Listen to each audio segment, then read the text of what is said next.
Steph Curry's restarting his NBA career, and with the 8th pick, he's going to Brooklyn. Unfortunately for him though, every player in the league is back into their prime except for him. He's only starting off at a 73. And not only that, he would have to come off the bench for his rookie season, which was rough to say the least. He'd only average 9 points per game. Luckily for him though, he's getting an upgrade every season, we get it. We're going 8 for Kobe as usual, plus 20 layup, which would bump up Steph's layup from a 65 to an 85, and most importantly, his rating's a 77, but he would still be coming off the bench, behind Alex Caruso.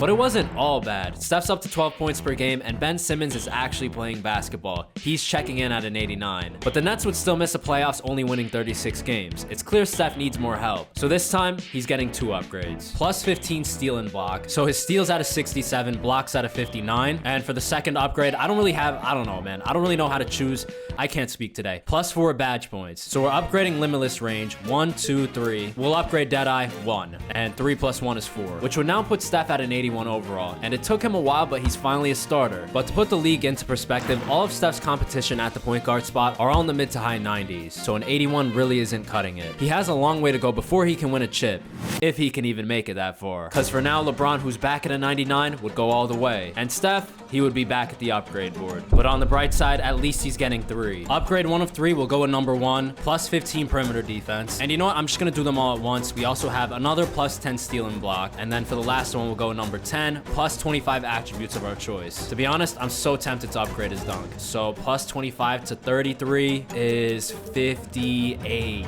And not only would Steph be making progress, but his teammates Ben Simmons and Mikal Bridges are moving up as well. Especially Ben, who's now into the 90s. Steph's definitely going to be relying on him. But while we're on the topic, he's now at an 86. And when you take into account his newly found dunking ability and his defense, we're looking at a different Steph. But out of the other star point guards, he's still being overshadowed. Harden's back. I don't know what his overall is, but 35 and 11 is insane. But we'll worry about Harden later. Steph's officially made it to the playoffs, and it's a huge step forward in his quest to win a championship. But now he's up against the Miami Heat, who have a player who's, to be honest, playing for the wrong Florida team. Dwight Howard's on the Heat at a 96 overall, wearing 51. I'm going to change that because that looks awful. But more specifically to Steph, he's being guarded by Kyle Lowry, who's known for being a great defender. But Steph would have his way with him. It didn't matter if it was dunks, threes, layups, he was cooking. But the Nets would lose game 1. 28, 8, and 6 for Steph, so obviously somebody else on the team has to step up. And in game 2, Steph would have 27 more points, but he still has no help and will lose again to go down 2-0. But it might just be playing in Miami, because the series would shift back to Brooklyn and everything went back to normal. Steph would dominate in games 3 and 4, he'd have some help from Ben Simmons, and just when it was looking rough, he would tie up the series 2-2. But now he has to win on the road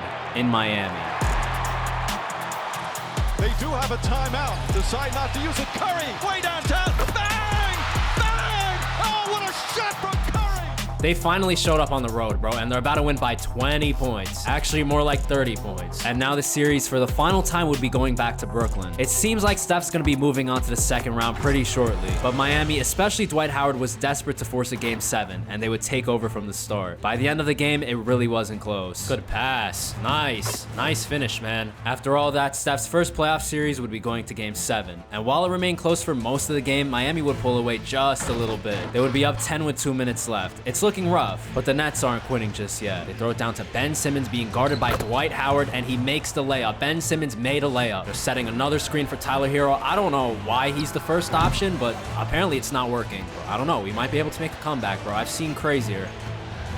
He might hit that. He missed it. But with time winding down, reality started to set in. Steph's getting locked up, bro. I don't know what he's doing. I don't know what the play was. Ben Simmons got blocked. It's over, dude. They throw it over to Kyle Lowry, who shoots it over Steph. All right, bro, we get it. Yes, we lost. Steph's officially blown a 3-2 lead, and that's the end of his first playoff run. But now for season 5, he gets 4 upgrades, and the most interesting by far would be plus 25 to any stat. Out of that 25, we're putting 20 into dunk, so Steph now has a 99 dunk. It's pretty safe to say that Steph's game has completely transformed, and after those 4 upgrades, he's now up to a 92. But obviously, while he's good at pretty much everything, he's still most well known for his shooting. So it's no surprise to see him in the 3-point contest. Made the first shot, made the second shot, missed the second shot, and he missed the third shot, and he missed the 4th shot. Ironically though, the contest would be pretty bad, and that might be an understatement. He finished in last place. But ultimately, it doesn't really matter, because Steph's up to 30 points per game. Unfortunately for him, he's up against James Harden, who, as we saw earlier, already has an MVP. But at this point, after all the upgrades Steph has gotten, shouldn't Harden be worried about him? And now Steph would be on to Detroit for the second round. But once again, Steph would be in full control, and 6 games later, it was over. Bro, I don't know what's going on. 160 points is kind of nuts. Steph would be heading to Indiana for the Eastern Conference Finals, and he has a ton of momentum, which would come to a screeching halt because Indiana has a squad. Steph would be relying on Ben Simmons to guard Anthony Davis, and it really didn't go so well. For the first time in this playoff run, Steph would have to come back down 2-0. But that would be the start of 2 games in Brooklyn, and Steph was able to protect home court in Game 3, bringing the series to 2-1. But now he's in danger of losing Game 4. It's a tie game with 2 minutes left, and Anthony Davis is acting different. Not really too sure why he's dribbling at the top of the key too, but it's probably going to work. It worked. But a few possessions later, Steph would have the chance to tie it up. They throw it down to Derek White, the pass from Steph, and we have a tie game. There's a lot going on right now, and none of it makes sense. They throw it down to AD again. They send a double. Now, you would think, right, if you send a double team, probably should send someone other than Steph. Rondo with the ball. Rondo about to throw it down to AD. Ben Simmons is guarding AD, so he's about to be tested. They send a double. If he hits that, bro, then he's Kobe. Oh my God, bro, that's insane. Pass to Steph. Derek White, pass to Steph. We're not here to watch you play, dude. With all due respect, I don't know what he's doing right now. Rondo's on Steph in the corner, not even looking away from him. Bogdanovich to the basket. Okay, yep, just how we drew it up. Fine, bro. I don't know why AD's starting off at the top of the key like this. Dude, is that Boban being guarded by Ben? Bro, if we lose to a Boban shot, that might be it, bro. No way he hits that. Anthony Davis, what is he doing, dude? And this could literally be it. It's a tie game with 3 seconds left. I'm assuming it's going to Steph. Seems like a fair assumption. And they throw it over to Cam Johnson. Oh my God. Oh, bro, who's guarding Derek White? Who just fell asleep? Bro, hold on. It wasn't even Steph who came through, but it doesn't matter. The series is tied up 2-2. But that's not to say Steph isn't pulling his own weight, because back in Indiana, he'd have 31 points, 4 assists, and the win. He's 1 game away from making it to the finals. And Portland's waiting for us. I have a guess who's on that team, but it could be anyone. It's almost a perfect situation, too. The series is heading back to Brooklyn, and Steph's always played well at home. It seems like he's finally making it to the final. Pass it off to Rondo for 3. Rondo hits a 3, and he's also clamping up Steph. Steph can't go anywhere. I don't know what's going on right now. Our season is in the hands of Bogdanovich, who just stands there, bro. AD has Cam Johnson on him. Yup, they throw it down to him, and he makes the layup. Rondo's clamping up Steph again. Steph on the fadeaway, he misses it, and that would be it. The Pacers went into Steph's house and forced a Game 7, which would be kind of rough to say the least for Steph. He'd only finished with 16 points, and it looks like he's going home. But Ben Simmons and Mikal Bridges, Steph's sidekicks, were the ones to step up with 32 points each. Some people might say Steph got bailed out, but the fact is he's going to the finals. But he's up against another star point guard. All the rosters are mixed up, but Dame's still loyal to Portland, but also, you know, kind of pretty important, they have Wemby at a 95. And to raise the stakes a little bit, even though it's only season number 5, this would be Steph's only finals appearance. I literally simulated until he retired. This is it. But unfortunately, Game 1 would be played in Portland, and we all know how Steph has sometimes struggled on the road. But this time he would show up. 47 points and the win to go up 1-0. And he would follow it up in Game 2 with 34, 7, and 6. At that point, it really started to sink in. If Steph pulls this off, he's literally like the fastest one to win a championship out of all the players we've tried. And Game 3 in Brooklyn, again, would be the Steph show. Dame literally has no answer for him. And on the offensive end, to be honest, I have no idea what he's doing. Yo, what? Yo, it's no wonder why Portland's losing, and Steph's 1 game away from winning it all. But unfortunately for him, Dame finally woke up. 42 points and the win, cutting the deficit to 3-1. But at first, while it seemed like a small setback, Game 5 had some major warning signs. Steph being guarded by Jeremy Grant this time, bro, he's gonna give him, oh my God, bro, he's gonna give him buckets either way.